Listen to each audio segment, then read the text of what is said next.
ನೀವು ಸೋಲುವ ಮುನ್ನ ಎಲ್ಲರೂ ನಿಮ್ಮನ್ನು ನೋಡಿ ನಗುತ್ತಿರಬಹುದು.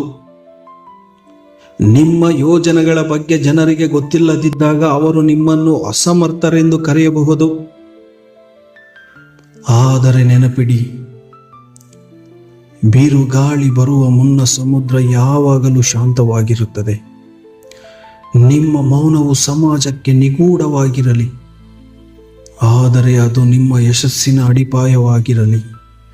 ಇವತ್ತು ನಾನು ನಿಮಗೆ ಮೌನದ ರಹಸ್ಯ ಶಕ್ತಿಯ ಬಗ್ಗೆ ಹೇಳಲಿದ್ದೇನೆ. ಇದು ನಿಮ್ಮನ್ನು ಒಬ್ಬ ಸಾಮಾನ್ಯ ವ್ಯಕ್ತಿಯಿಂದ ಅಸಾಮಾನ್ಯ ನಾಯಕನನ್ನಾಗಿ ಬದಲಿಸಬಲ್ಲದು.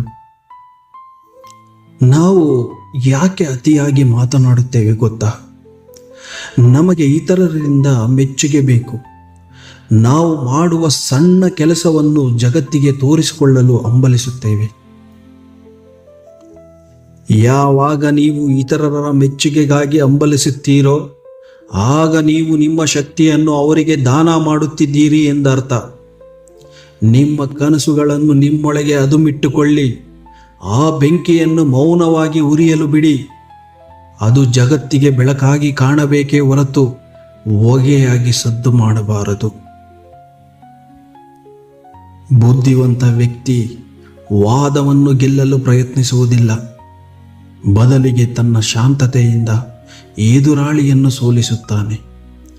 ನಿಮ್ಮ ಮೌನವು ಎದುರಾಳಿಯಲ್ಲಿ ನಡುಕ ಹುಟ್ಟಿಸಬೇಕು. ನೀವು ಬೆಳಗ್ಗೆ 4 ಗಂಟೆಗೆ ಎದ್ದು ಓದುತ್ತಿರಲಿ ಅಥವಾ ವರ್ಕೌಟ್ ಮಾಡುತ್ತಿರಲಿ, ಅದರ ಫೋಟೋ ಹಾಕಿ ಜಗತ್ತಿಗೆ ತೋರಿಸಬೇಡಿ. ನೀವು ಬದಲಾಗುತ್ತಿರುವುದು ನಿಮ್ಮ ಕನ್ನಡಿಗಷ್ಟೇ ತಿಳಿಯಲಿ.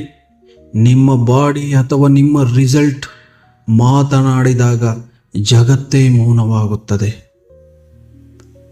ಗೆದ್ದ ಮೇಲೆ ಅಹಂಕಾರದಿಂದ ಕೂಗಬೇಡಿ. ನಿಮ್ಮ ವಿನಯವೇ ನಿಮ್ಮ ವ್ಯಕ್ತಿತ್ವವನ್ನು ಎತ್ತರಕ್ಕೆ ಕೊಂಡೊಯ್ಯುತ್ತದೆ. ಇಂದಿನಿಂದ ಜನರು ನಿಮ್ಮನ್ನು ಏಕೆ ಇವನು ಮಾತನಾಡುತ್ತಿಲ್ಲ ಎಂದು ಕೇಳುವಂತೆ ಬದುಕಿ. ನೀವು ಯಾರೆಂದು ಅವರಿಗೆ ನಿಮ್ಮ ಮಾತುಗಳಿಂದ ವಿವರಿಸಬೇಡಿ, ಬದಲಿಗೆ ನಿಮ್ಮ ಸಾಧನೆಯಿಂದ ಅವರಿಗೆ ಉತ್ತರ ನೀಡಿ. ನಿಮ್ಮ ಗುರಿ ದೊಡ್ಡದಿದ್ದರೆ ನಿಮ್ಮ ದಾರಿ ಮೌನವಾಗಿರಲಿ. ನೆನಪಿಡಿ, ಖಾಲಿ ಪಾತ್ರೆ ಸದ್ದು ಮಾಡುತ್ತದೆ, ಆದರೆ ತುಂಬಿದ ಕೊಡ ತುಳುಕುವುದಿಲ್ಲ. ನೀವು ತುಂಬಿದ ಕೊಡದಂತೆ ಗಂಭೀರವಾಗಿರಿ, ಜ್ಞಾನಿಯಾಗಿರಿ. ಈ ವಿಡಿಯೋ ನೋಡುತ್ತಿರೋ ನನ್ನ ವೀಕ್ಷಕರಿಗಾಗಿ ಒಂದು ಸವಾಲು. ಮುಂದಿನ 24 ಗಂಟೆಗಳ ಕಾಲ ನೀವು ಯಾರ ಬಗ್ಗೆಯೂ ದೂರು ನೀಡುವುದಿಲ್ಲ ಮತ್ತು ನಿಮ್ಮ ಯೋಜನೆಗಳ ಬಗ್ಗೆ ಯಾರಿಗೂ ಹೇಳುವುದಿಲ್ಲ. ಕೇವಲ ಮೌನವಾಗಿ ನಿಮ್ಮ ಕೆಲಸ ಮಾಡಿ. ಈ ಸವಾಲನ್ನು ಸ್ವೀಕರಿಸುವವರು ಕಾಮೆಂಟ್ ಬಾಕ್ಸ್ನಲ್ಲಿ ಐ ಆಮ್ ರೆಡಿ ಎಂದು ಬರೆಯಿರಿ. ನೋಡೋಣ ಎಷ್ಟು ಜನರಲ್ಲಿ ಆ ಛಲ ಇದೆ.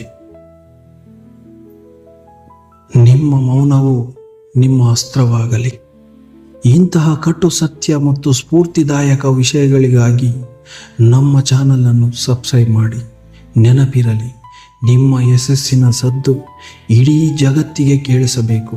ಅಲ್ಲಿಯವರೆಗೂ ನೀವು ಮೌನವಾಗಿರಿ. ಜೈ ಹಿಂದ್.